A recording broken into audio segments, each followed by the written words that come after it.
Hello दोस्तों, मैं Syed Majid Ali government exam zone में आप सभी का स्वागत करता हूं। हम और आप पढ़ रहे थे शिक्षा शास्त्र। शिक्षा शास्त्र के अंतर्गत आज हम देखेंगे दल शिक्षण के बारे में। दल शिक्षण क्या है, इसका अर्थ क्या होता है, इसके लाभ क्या होते हैं, इसकी हानि क्या होते हैं, इसके बारे में अध्ययन करेंगे और ये देखेंगे कि ये दल शिक्षण के माध्यम से एक बालक को कितना बेनिफिट हो सकता है। सबसे पहले इसकी शुरुआत की बात कर लें तो इसकी शुरुआत 1955 ईस्वी में हार्वर्ड यूनिवर्सिटी यूएसए में हुई थी। हार्वर्ड यूनिवर्सिटी 1955 ईस्वी में दल शिक्षण प्रणाली की शुरुआत की गई थी। दल शिक्षण प्रणाली का मतलब होता है कि जब एक से अधिक अध्यापक एक साथ मिलकर एक कक्षा के बच्चों को पढ़ाते हैं तो उसे दल शिक्षण प्रणाली कहा जाता है। चलिए इसके लाभ देख लेते हैं। मुख्यतः इसके लाभ निम्नलिखित हैं। सामान्य रूप से देखा जाए तो दल शिक्षण प्रणाली जो होती है वो बेनिफिट से भरी हुई होती है। इसमें बच्चों को अच्छे तरीके से सीखना और सही प्रकार से ज्ञान प्राप्त करने के लिए बहुत सारी चीज़ें उपलब्ध होती हैं। जैसे कि सभी अध्यापक अपने विषय के विशेषज्ञ होते हैं। जब एक अध्यापक किसी विषय का विशेषज्ञ है तो बच्चों को उस विषय के बारे में अच्छे प्रकार से समझा सकता है, सिखा सकता है, जो उस बच्चे के लिए उपयोगी माना जाता है। उसके बाद विषय विशेषज्ञ अपने साथ विषय सामग्री भी अच्छे लाते हैं, अर्थात वो शिक्षण सहायक सामग्री का प्रयोग करते हैं। किसी बच्चों को पढ़ाने के लिए उन सहायक सामग्रियों का प्रयोग किया जाता है जिसे बच्चे अच्छे तरीके से समझ सकते हैं। ये जो क्रियाएं होती हैं वो दल शिक्षण की प्रमुख क्रियाएं मानी जाती हैं। इससे बच्चों का सर्वांगीण विकास होता है। अब हम बात करेंगे व्यक्तिगत अनुदेशन तकनीकी की। इसके अंतर्गत हम अभिक्रमित अनुदेशन के बारे में बात करेंगे।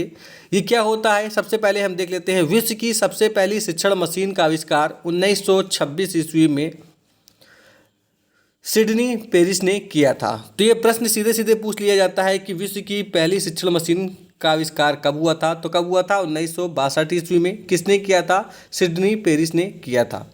इससे बच्चों के बारे में जानना, उसको समझना, उनकी क्रियाओं को देखना, ये सब शुरू किया गया था। अब अभिक्रमित अनुदेशन जो प्रोग्राम था उसे बीएफ स्किनर ने 1953 ईस्वी में लागू किया था। स्किनर ने यह तकनीकी अपने एक अधिगम सिद्धांत पर बनाई थी। स्किनर अपने आप से सिद्धांत को उत्पादित किया और उसके बारे में जाना, अध्ययन किया। अध्ययन करने के बाद इसका निर्णय निकाला और साथ में इस अभिक्रिया को जन्म दिया। अधिगम का सक्रिय अनुबंधन का सिद्धांत भी स्किनर महोदय ने दिया था। इन्होंने इसके 3 पद बताए थे। कौन कौन से? उद्दीपन, अनुक्रिया और पुनर्बलन। इसके अंतर्गत हम देखते हैं सबसे पहले कि क्या लाभ होते हैं। इसके लाभ देखने के लिए बच्चे अपनी गति क्षमता से सीखते हैं। बच्चा जो कुछ भी सीखना चाहता है वो कक्षा के अंदर वातावरण में सीखने का प्रयास करता है, लेकिन उसको सहारा चाहिए होता है। सहारा किसका मिल रहा है इस समय? दल शिक्षण का मिल रहा है। एक अध्यापक, 2 अध्यापक, 3 अध्यापक, जितने भी अध्यापक अगर एक से अधिक हैं तो वो दल शिक्षण के अंतर्गत आते हैं। वो बच्चों को सिखाने का प्रयास करते हैं। बच्चों की स्वयं अधिगम करने की योग्यता विकसित होती है। जब कई प्रकार के टीचर एक साथ शिक्षा ग्रहण कराते हैं तो बच्चों के अंदर जिज्ञासा उत्पन्न होती है। ये जिज्ञासा बच्चों के जीवन में कारगर साबित होती है। उसके बाद हम बात करते हैं नेक्स्ट इसकी बेनिफिट की। बच्चा स्वतंत्र महसूस करता है, अर्थात बच्चा एक अध्यापक से बेटर कई अध्यापकों से पढ़ना स्वतंत्रता महसूस करता है। वो किसी न किसी अध्यापक के प्रिय हो जाता है और वो अपनी सारी समस्याएं उसको बताने का प्रयास करता है।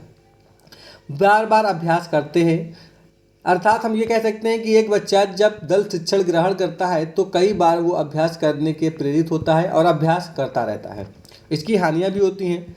इस अनुदेशन में शिक्षक बच्चे की किसी भी प्रकार से कोई मदद नहीं करता है, जिससे दुविधा के कारण बच्चे अधिगम रुक जाता है। अर्थात अकेले सिंगल बच्चे को दल शिक्षण के माध्यम से पढ़ाया जा रहा है तो उसकी समस्या का निवारण करना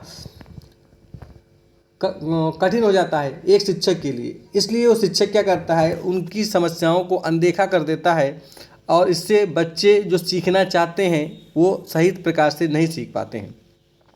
ये इसकी कमियां कहलाती हैं। तो आशा करते हैं कि आप लोगों को ये चैप्टर समझ में आ गया होगा। इसमें एक टॉपिक दिया गया है अधिगम का सक्रिय अनुबंधन सिद्धांत। ये चीज़ें हमने आपको पढ़ाई हुई है मनोविज्ञान में। प्लेलिस्ट भी दी गई है, उसमें जाके देख लीजिए। स्किनर का, ब्लूम का, थॉर्नडाइक का, सबके सिद्धांत क्रमबद्ध तरीके से दिए गए हैं। आप उसका अध्ययन कर लें ताकि ये शिक्षा शास्त्र समझने में आपको आसानी हो। धन्यवाद।